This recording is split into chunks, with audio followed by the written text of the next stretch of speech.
Welcome back, everyone.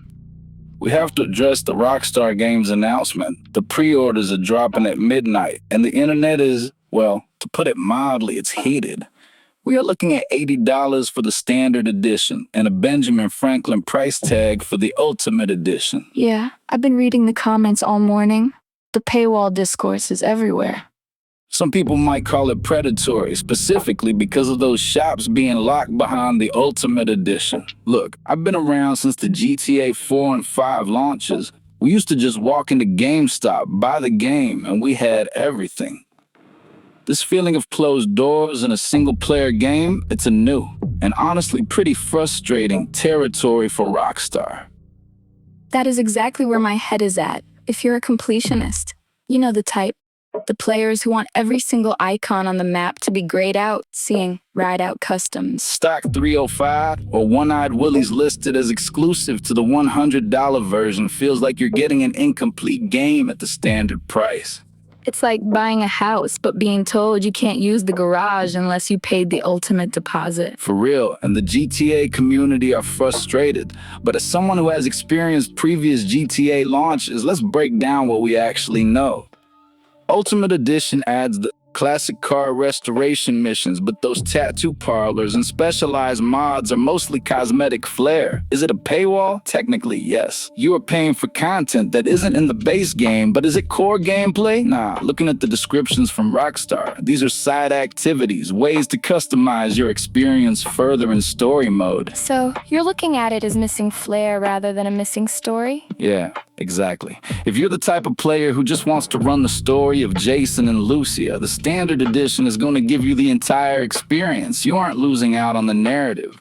The Ultimate Edition. That is basically for the people who want to max out customization details from day one. I think a lot of the negativity we're seeing is just pre-order FOMO, the fear that if you don't get those car restoration missions, exclusive tattoos, and weapon skins, you're not getting the full Vice City experience. That's a fair point, but think about the psychology of it. Even if it's mostly cosmetic flair, knowing there is a shop on the map I physically cannot enter, it changes the way I explore. It makes me feel like I'm playing a trial version of a full game, even if it's technically the full story. It does. And that's the double-edged sword of the strategy. At the end of the day, Rockstar is selling a premium version of a high-end product. If you value that extra layer of customization, the extra 20 is your call. But let's not pretend the standard edition is a demo. It's the full game. You're getting the story. You're getting the world of Vice City. Whether you're grabbing the ultimate at midnight or sticking to the standard, we'll see how it shakes out on November 19th. But honestly, I think some people need to take a chill before they buy. Think about it. We need to talk about the physical side of this, because this is where the nostalgia takes a hit. Rockstar confirmed the physical version of GTA 6 is just a code in a box, no disc. That's a massive blow to the collectors. I remember the ritual of the old GTA releases. You'd open that plastic case, the smell of the manual and the holy grail, that massive, high-quality map of the city. You'd unfold it on the floor before the game even finished installing. Now, It feels like we're paying for a digital voucher and nothing else. It's just empty. a lot of our listeners were asking a really smart question about this, though. Does not having a physical disc actually stop people from reverse engineering the game files or data mining content early? What's the logic here?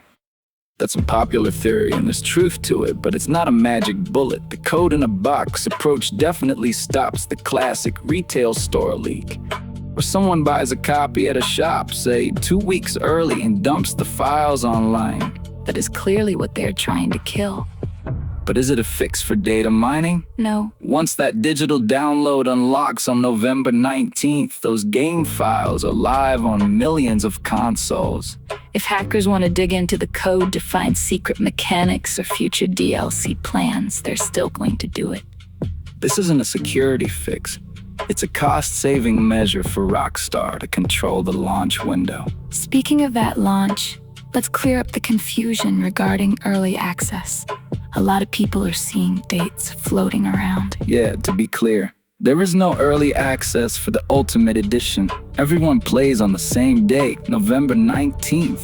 The date you see being thrown around, November 12th, is just for preloading. It's for downloading the files so you're ready to roll the second the game unlocks. So, looking at the pros and cons, what's the move for our listeners? Well, if you pre-order, you get the vintage Vice City pack, the 55 Vapid Stania retro outfits and weapon skins. Plus, you get that preload readiness. But look at the cons. You're paying them 5 months in advance, and like we talked about, the flex value is limited. If you're playing story mode, those cosmetics are for you and you alone, unless you're screen capping outfits for social media. Those bonuses have almost no flex value in a single-player environment. That is a great way to put it. It's like buying fancy clothes for an event where you're the only guest. Exactly. So here is my advice to the listeners. The standard edition is looking like the smarter play. You get the story, you get the experience, and you save $20. Unless you are absolutely certain you need those specific digital items, don't rush into that ultimate price tag just because of the hype. Wait for the reviews. See if that exclusive content is actually worth your hard-earned money. And remember, the game is gonna be there on November 19th, whether you pre-ordered it or not. save the cash, wait for the feedback, and make an informed choice.